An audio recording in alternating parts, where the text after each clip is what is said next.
Welcome to ప్రజా చైతన్యం. నేను మీ జ్యోతి. ఆంధ్ర ఓటర్లకు అనుమానాలు. ఎన్నికలు జరిగిన ఫలితాలు వచ్చేశాయి.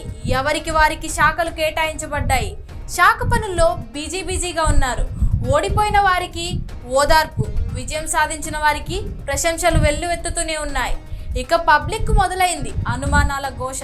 అసలేం జరిగింది? ఎన్నికల ఫలితాలపై ఓట్లు వేసే పబ్లిక్ కన్ఫ్యూజన్ లోకి వెళ్ళిపోయారా? వారి అనుమానాలపై బోల్డ్ స్థాయి నుంచి జరిగిన ఎన్నికల తీరుపై సమీక్షించుకోవడం షురూ చేశారు.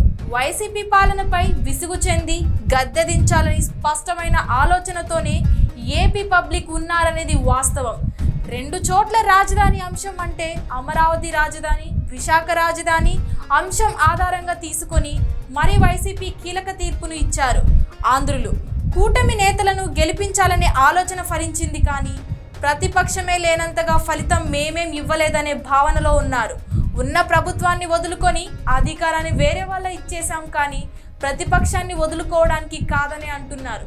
ఇంతకుముందు ఆంధ్రాలోని గాజువాక, భీమవరం, మంగళగిరి, కుప్పం, పులివెందుల లాంటి ప్రముఖ నేతల నియోజకవర్గాల్లో వచ్చిన ఫలితం కూడా అంతంతే. 2 చోట్ల ఓడిపోయిన పవన్ ఆయన రాజకీయ స్పష్టతపై ప్రజలు అవగాహనతోనే ఉన్నారు. ఇక టీడీపీ అధినేత చంద్రబాబు, లోకేష్లు కూడా పవన్ను విభేదించి మరి ప్రజల్లోకి పలు కార్యక్రమాల ద్వారా వెళ్లారు.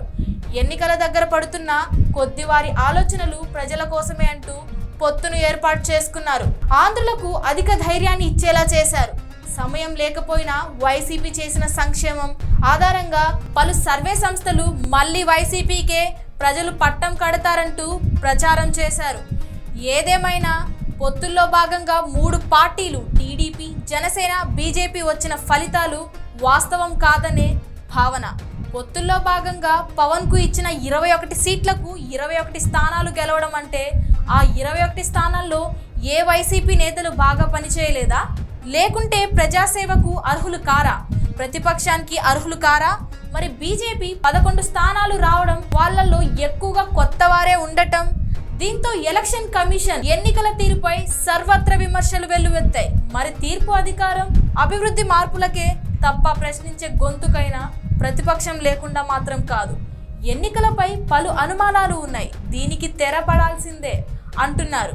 మోదీ పొత్తు పెట్టుకున్న తరువాతే ఏపీ ఎన్నికల్లో మార్పు వచ్చింది. అది ప్రజాస్వామ్యబద్ధమైన మార్పు కాదని ముక్త కంఠంగా చెబుతున్నారు ఆంధ్రులు.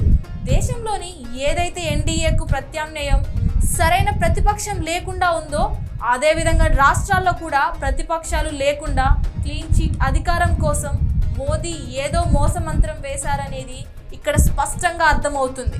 దానికి ఎన్నికల కమిషన్ కూడా అనుమానంగానే ఉందని, వీటిపై సుప్రీంకోర్టును ఆశ్రయించారు కొందరు.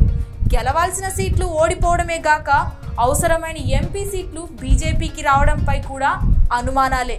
ఏపీలో బీజేపీ స్థాయి అంతంత మాత్రమే. మోదీ పొత్తుల్లో సీట్లు పెరిగాయి.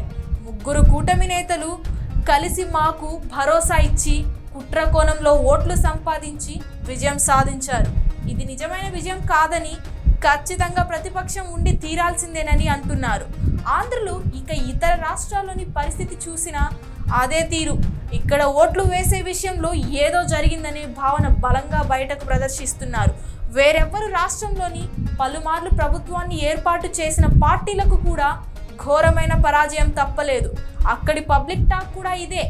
ఏదేమైనా ఎలక్షన్ కమిషన్ తీరుపై వచ్చిన అనుమానాలపై స్పష్టత రాకపోవడంతో ఏపీ పబ్లిక్ మండిపడుతున్నారు. దేశంలోని అత్యున్నత న్యాయస్థానం చొరవ తీసుకొని ప్రజాస్వామ్య పద్ధతికి భరోసా ఇవ్వాలని కోరుకుంటున్నారు.